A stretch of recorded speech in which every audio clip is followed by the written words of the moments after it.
արձագանք եմ, այն է, որ ըստ էության Եվրամիությունը ընտրություններին միջամտելու մասին գիրք է գրել։ Եթե ուզում եք ապացույցներ, դրանք այստեղ են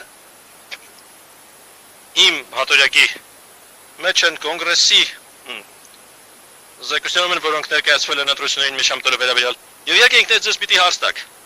եթե իրենց հետաքրքիր չէր, որ միջամտեին, ապա ինչու անցկացել նման միջոցառում ընտրություններից 1 ամիս առաջ, ընտրությունից 1 ամիս հետո թող անցկացնեին,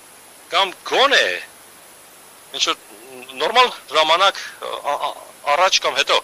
դա միջամտություն է մեծատար մյով։ Եվ հարցը հետևյալն է, արդյոք դա միջամտություն է զուտ Փաշինյանին աջակցելու համար, թե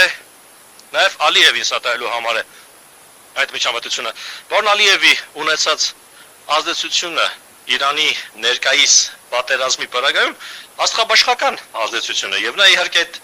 ազդեցությունը, այդ լծակը օգտագործում է, որպեսզի շարունակի հարձակումներ գործել